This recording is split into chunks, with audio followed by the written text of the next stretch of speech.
하나님의 말씀 요한복음 2장 1절에서 11절입니다. 요한복음 2장 1절에서 11절입니다. 사흘째 되던 날 갈릴리 가나에 혼례가 있어 예수의 어머니도 거기 계시고 예수와 그 제자들도 혼례의 청함을 받았더니 포도주가 떨어진지라. 예수의 어머니가 예수에게 이르되 저들에게 포도주가 없다 하니 예수께서 이르시되 여자여 나와 무슨 상관이 있나이까 나의 때가 아직 이르지 아니하였나이다. 그의 어머니가 하인들에게 이르되 너희에게 무슨 말씀을 하시든지 그대로 하라 하니라. 거기에 유대인의 정결 예식을 따라 두세 통 드는 돌 항아리 6이 놓였는지라.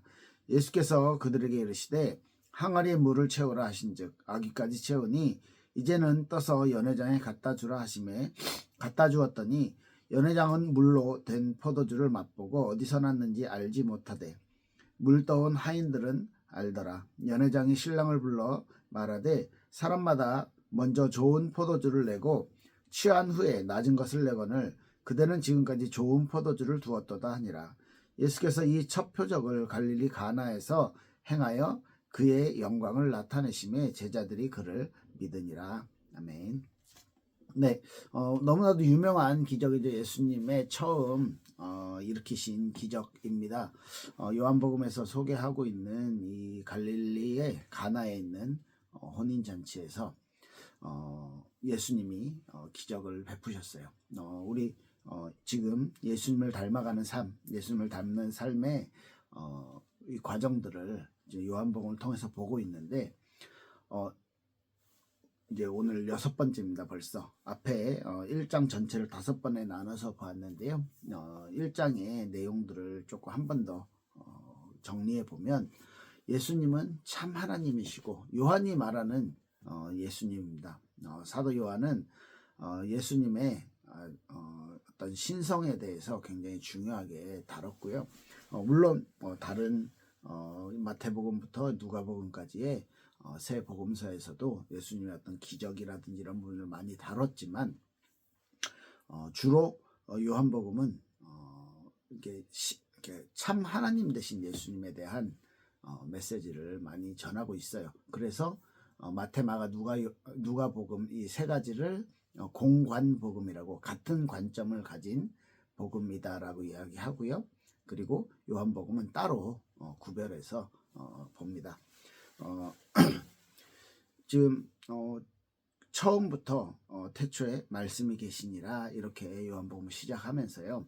그 말씀이 하나님이셨고 모든 창조, 모든 하나님이 일하시는 것에 예수님이 함께 계셨고 또 세상에 지은 것이 그가 없이는 된 것이 없다 이렇게 증언하면서 창조주 하나님 되신 그리고 그 하나님이 지금 빛 되시고 생명을 주시는 그 하나님이 말씀이 육신이 되어 이 땅에 오심에 자기 백성들에게 오셨고 자기 땅에 오셨다 이렇게 말씀하시면서 이 하나님 되신 예수님의 신성을 아주 극대화해서 지금 전파하고 있는 것입니다. 네, 그래서 우리가 먼저는 이 예수님이 어떤 분인지 예수님이 정말로 참 하나님 되시고 우리에게 생명과 빛을 주시는 그 하나님, 빛과 생명 되신 그 예수님이 이 땅에 오셔서 자기 백성들의 죄를 위해서 그 죄를 담당하시고 세상 죄를 지고 가는 하나님의 어린 양으로서 오신 그 예수님, 하나님이신 분이 그 일을 하셨다라는 것들을 지금 우리가 1장에서 쭉 살펴봤고요.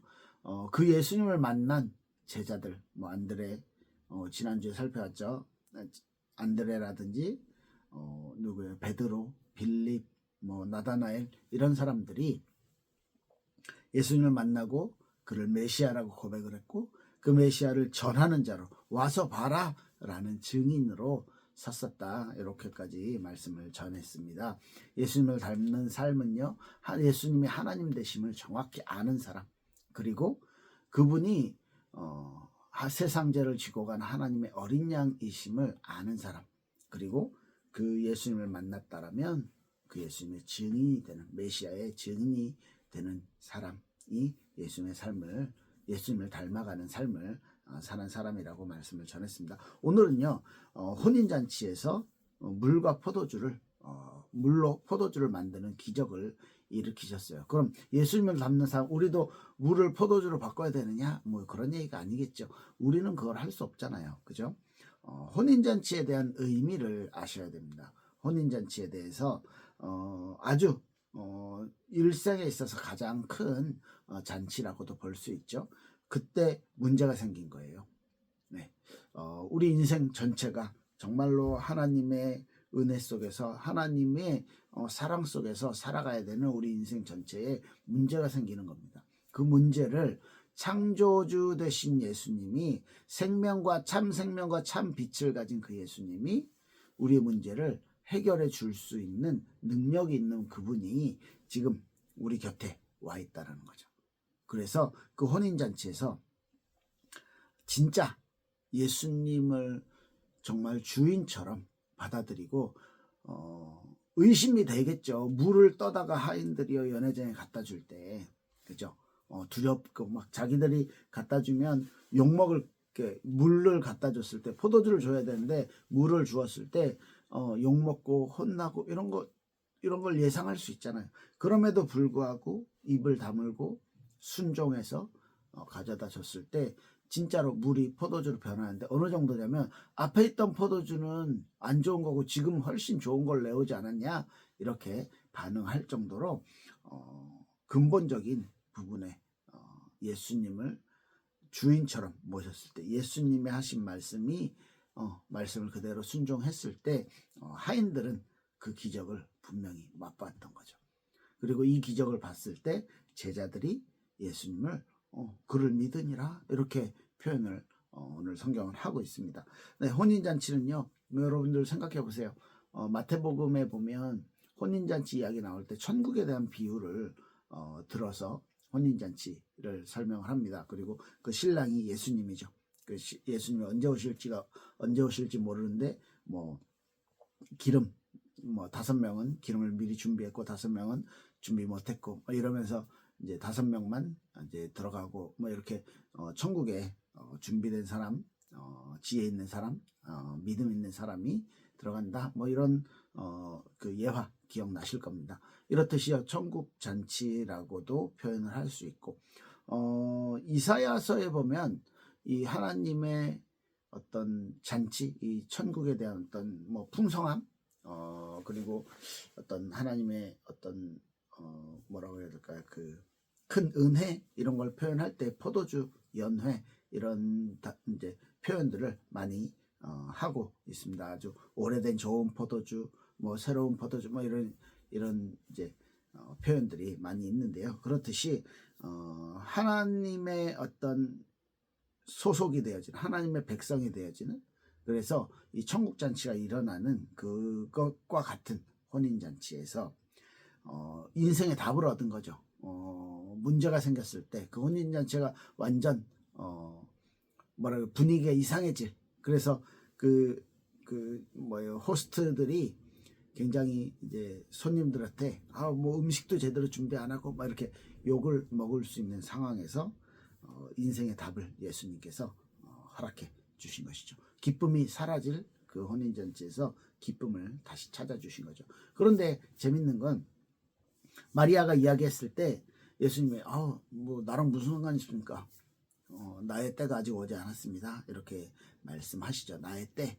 요 나의 때라는 것을 예수님은 이 땅에 오신 이유가 성육신하신 이유가 십자가를 지시고 우리 죄의 문제를 모두 담당하시고 십자가에서 죽으시고 그걸 통해서 그 부활을 통해서 우리 인간들에게 정확한 메시지를 전하기 위해서 오셨기 때문에 그때가 아직 아닙니다 라는 표현을 했는데 마리아의 믿음이 더 대단한 것 같아요. 무슨 말씀을 하든지 그대로 해라 이렇게 하고 가버렸어. 예수님이요.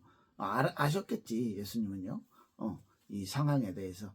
그래서 예수님이 마리아의 말, 어머니의 말을 뭐 이렇게 따르죠. 아마 마리아는요, 잉태할 때 천사가 나타났고, 뱃속에 있을 때 뭐 이렇게 요한의 그 어머니랑 뭐 이렇게 만나고 뭐 이런 과정, 그리고 성장 과정 중에서 뭐 성전에서 어떤 그 말씀을 강론하고 뭐 이랬던 예수님의 모습들, 그리고 이미 뭐 예수님을 잉태할 때 천사의 그런 예언을 통해서 분명한 믿음을 가지고 있었을 것입니다. 그 믿음대로 마리아는 고백을 했고요. 그런데 오늘 조금 주목해서 봐야 될 게 여기에 있어요. 이 돌 항아리, 우리는 돌 항아리를 그냥 그 당시에는 물을 가득 채워놓고 우물에서 뭐 지금처럼 수도가 있는 게 아니니까 물을 길어와서 저장해놓고 쓰는 뭐 그렇게 이렇게 쉽게 생각했었거든요, 저도. 근데 말씀을 좀 깊이 한 단어들을 이렇게 찾으면서 보니까 이 정결 예식에 쓰는 돌 항아리 이렇게 표현되어 있어요. 유대인들은 뭐 흙으로 만든 그 토기를 쓰면 이게 정결하지 않다라고, 정결하지 않을 수 있다, 변질될 수 있다, 뭐 이렇게 생각을 했다고 해요. 그래서 돌 항아리, 뭐 부잣집들만 가질 수 있는 거겠죠. 뭐 이런 돌 항아리. 그리고 뭐 이 정결 예식이라 했을 때 이제 구약의 율법 가운데서 레위기라든지 뭐 이렇게 살펴보면 부정한 사람들 하나님 앞에 나올 수 없다라는 법들이 있거든요. 그래서 뭐 부정한 사람들 어떻게 씻어라, 뭐 며칠 동안 뭐 하나님 앞에 못 나온다, 뭐 이런 규례들이 있는데, 이런 것들을 통해서 이제 정결 예식이라는 것들이 이제 정해진 게 있죠. 그래서 뭐 예수님 제자들이 손 씻지 않고 밥 먹으려고 식탁에 앉았을 때 바리새인들이 지적했던 거, 뭐 이제 그런 내용들도 있고요. 뭐 그렇듯이 유대인들은 어떤 형식적인 이 정결 예식에 대해서 좀 중요하게 생각을 했습니다. 그래서 그때 쓰는 돌 항아리들이 있는데 예수님이 굳이요 그걸 뭐 예를 들면 포도주를 저장해 놓는, 그죠? 그런 뭐 항아리도 있었을 것이고, 그 다음에 뭐 아까 말했던 토기로 된 항아리도 있었을 것인데 예수님은요 그 유대인의 정결 예식에 쓰는 그 돌 항아리들 6개 이걸 사용을 하셨어요. 이것도 분명히 의미가 있는 거죠. 나의 때 하나님이 예수님을 이 땅에 보내신 이유가 예수님을 통해서 우리의 구원 사역을 완성하시는데, 그것을 지금 언급을 하신 거고, 또 율법으로 구원을 얻을 수 없다는 것을 분명한 메시지로 전해야 되는데, 예수님이 율법을 폐하려고 온 것이 아니고 내가 그 율법을 완성하러 왔다라는 메시지, 여러분들 기억하시죠? 이것과 연결되어지는 것입니다. 그래서 이 돌 항아리를 가지고 정결 예식에 사용하는 이 돌 항아리, 이걸 가지고 이제는 율법적으로 어떤 몸의 외적인 의식을 가졌던 행했던 이 유대인들에게 메시지를 주는 거죠. 이제는 그 율법으로 몸을 외적으로 씻는 것이 아니라 이제는 그리스도의 피로 내적으로 우리의 영혼과 우리 마음을 씻는, 복음으로 씻는 것이다. 매번 반복해야 되고 매일매일 정결하게 하나님 앞에 나가야 되지만 그리스도의 피로 단번에 영원히 깨끗하게 되었다. 이런 메시지를 전하고 있는 것입니다. 히브리서 9장에 보면 이런 내용들이 정확하게 나오는데요. 히브리서 9장 9절에서 12절 보면 제가 쭉 읽어드릴게요. 이 장막은 현재까지의 비유니 이에 따라 드리는 예물과 제사는 섬기는 자를 그 양심상 온전하게 할 수 없나니, 성막에서 드리는 예배, 그러니까 제사죠. 이 제사를 통해서 그 사람을 완전히 온전하게 할 수 없다. 10절에 보니까 이런 것은 먹고 마시는 것과 여러 가지 씻는 것과 함께 육체의 예법일 뿐이며 개혁할 때까지 맡겨둔 것이니라. 그러니까 임시적인 방편이다, 이렇게 얘기하는 거죠. 그 씻고 정결 예식을 말하는 겁니다. 이게 다 육체의 예법이고 이건 일시적인 것이다. 그런데 11절에 히브리서 9장 11절 12절에 이렇게 말합니다. 그리스도께서는 장래의 좋은 일에 대제사장으로 오사 손으로 짓지 아니한 것 곧 이 창조에 속하지 아니한 더 크고 온전한 장막으로 말미암아, 창조에 속하지 않은 온전한 장막, 그러니까 인간이 만든 것이 아닌 하나님이 창조한 이 창조 세계에 있는 것이 아닌 하나님의 것이라는 얘기겠죠. 온전한 장막, 예수님의 몸입니다. 예수 그리스도의 십자가 사건을 이야기하는 것이죠. 그 온전한 장막으로 염소와 송아지의 피로 아니하고 오직 자기 피로, 예수님의 피로 영원한 속죄를 이루사 단번에 성소에 들어가셨느니라. 예, 이렇게 말하고 있는 거죠. 그렇다면 유대인의 정결 예식에 쓰는 그 항아리가 의미가 없다, 필요 없다, 이 얘기가 아니고 그 율법을 완성시키는 예수님의 구원 사역을 지금 이 가나 혼인 잔치에서 예수님이 설명하고 있는 거죠. 그렇죠. 율법에서 벗어나 이 복음으로 창조에 속하지 아니한 더 크고 온전한 장막, 예수 그리스도의 자기 피로 영원한 속죄를 이루사 단번에 성소에 들어가셨느니라. 이 얼마나 멋진, 그죠? 나의 때가 이르지 아니하였다라고 예수님이 말씀하셨지만 그 십자가 사건을 오늘 첫 기적을 통해서 많은 사람들에게, 유대인들에게 이 세상에 전하고 있는 것이에요. 이 첫 표적을 보고 그의 영광, 11절에 그의 영광을 나타내매 이렇게 말하고 있어요. 예수님이 이 표적을 통해서 영광을 받으셨고 제자들이 이젠 그를 믿게 됐다. 원래 제자들이요, 그 안드레가 어떻게 왔어요? 요한에게 그 얘기를 계속 들었잖아. 저분이 그리스도야. 저분이 내가 말했던 그분이야. 그러니까 안드레와 그 또 한 제자, 두 제자가 예수님을 따라갔어요. 뭐 어떤 의미에서는 호기심일 수도 있겠죠. 아니면 내가 섬기던 요한보다 더 큰 사람, 더 능력 있는 사람이다, 이런 정도로 갔을 수 있습니다. 근데 하루 같이 지내고 내가 메시아를 만났다라고 말했던 뭔가를 본 거죠. 그리고 이 표적을 보면서 점점 믿게 된 겁니다. 이 제자들의 어떤 뭐라고 해야 될까, 이 신앙이 이렇게 성장하는 모습들을 이렇게 우리가 확인할 수 있는 거죠. 진짜 창조주로서, 구세주로서 내가 메시아라고 고백을 했는데 그 메시아로서의 능력이 진짜 있구나. 여기에 대한 깊은 어떤 복음에 대한, 아까 말했던 율법을 완성시키는 나의 때라고 말했던 이런 것들까지 아직 몰라요. 왜냐하면 나중에 예수님이 십자가 사건을 이야기할 때 내가 죽어야 될 것이다, 내가 십자가를 지게 될 것이다 라고 말씀하셨을 때 그렇게 하면 안 된다 이렇게 다들 말리고 예수님이 돌아가셨을 때 막 흩어지고 이랬으니까 완전하게 그 복음의 어떤 예수님의 진짜 메시아로서의 역할을 완전히 발견한 건 아니겠지만 점점 이 믿음이 굳어지고 성장해 나가는, 그래서 3년을 따라다닐 수 있게 된 그런 배경들이 되는 것이죠. 뭐 조금 이제 정리해 보면요, 가나 혼인잔치에서 우리 인생이라고 생각할 수 있어. 우리 인생 가운데서 이 구원을 이제 구원의 축복, 하나님의 축복을 받는 과정 속에서 문제가 생겨서 우리가 어떻게 할 수 없는, 우리 스스로 인간의 힘으로 어떻게 할 수 없는 상황 속에서 예수님이 십자가의 영광, 십자가의 사건을 미리 보여주는 약간 그런 뭐라고 해야 될까요? 이 인트로, 어떤 이렇게 약간 이렇게 알려주는 그런 사건이라고 볼 수 있겠죠. 잔치가 망할 뻔했어요. 그런데 예수님의 어떤 기적으로, 이 기적은요, 물이 포도주로 바뀌는 근본 요소가 바뀌어버리는 창조적인 기적입니다. 이 속에서 예수님이 정말 주인처럼 예수님의 말씀을 그대로 순종했을 때 이루어지는 기쁨인 거죠. 그런 기적인 거죠. 예수님을 통해서 기쁨이 회복됐어요. 영원한 축복, 구원의 축복이 설명이 된 것입니다.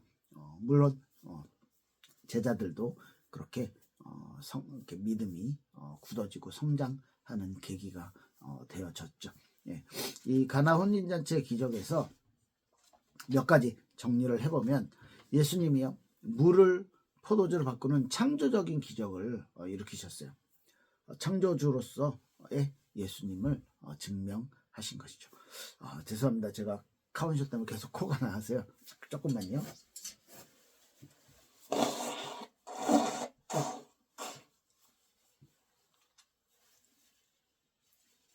네, 웬만하면 참으려고 하는데 뭐 앞에까지 나와서 죄송합니다. 네, 가나혼진 잔치에서의 이 오늘 본문에서 우리가 몇 가지 예수님에 대해서 확인해야 될 건 방금 말했던 창조주로서의 예수님의 그 능력을 설명을 했다는 것. 두 번째는요, 이 천국잔치에서 정말로 기쁨을 잃어버릴 뻔했는데 예수님의 기적을 통해서 이 기쁨, 구원의 기쁨이죠. 기쁨의 이 근원적인 기쁨을 되찾아 주신 것. 그게 우리 인간에게 있어서 구원 사역과 연결되어져서 해석을 할 수 있겠죠. 그리고 구속사의 영광을 그 영광을 나타내셨어요. 이게 성육신의 이유잖아요. 그죠? 세 번째, 십자가 사건을 통해서, 부활 사건을 통해서 이게 모든 구원 사역인데 이것을 미리 살짝 보여주면서 인간들에게 어떤 기대, 어떤 희망을 갖게 만드셨어요. 그런데 또 이 복음을 설명하실 때 유대인들의 정결 예식에 대해 어떤 완전하지 못한 일시적이고 육신적인 이 예식을 넘어서 이제 예수님은요 그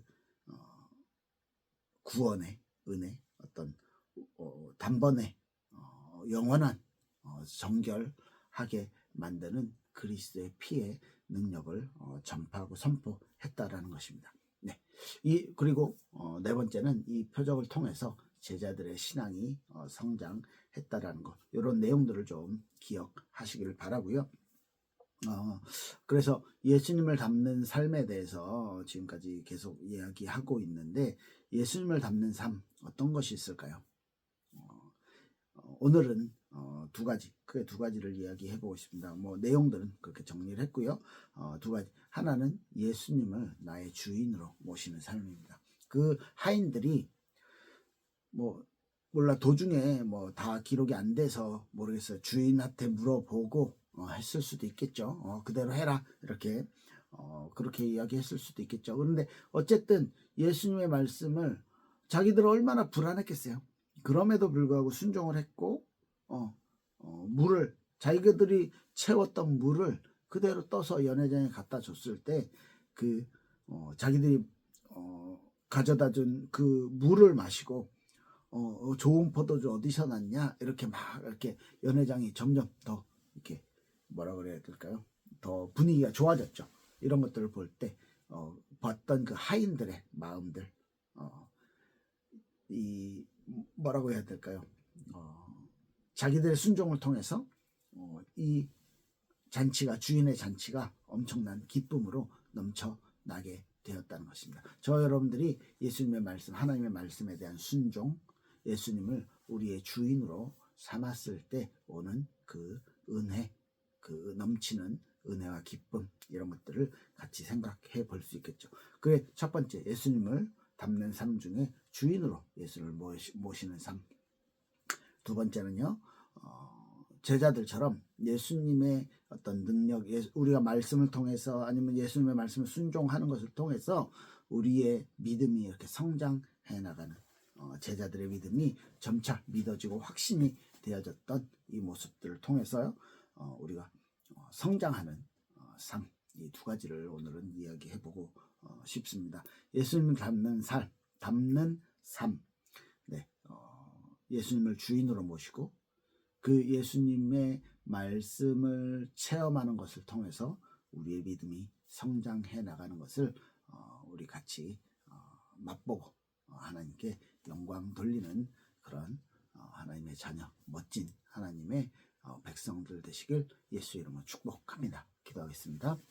살아계신 하나님 감사합니다. 우리 마음과 우리의 생각 가운데 오로지 예수 그리스도의 말씀이 주인이 되어지게 하시고 우리의 발걸음 속에 예수님이 허락하시는 그 많은 증거들을 가지고 우리의 믿음이 점점 굳어지고 성장해 나갈 수 있도록 은혜 주시고 축복하여 주시옵소서. 감사드리며 주 예수 그리스도 이름으로 기도드렸습니다. 아멘. 네, 감사합니다.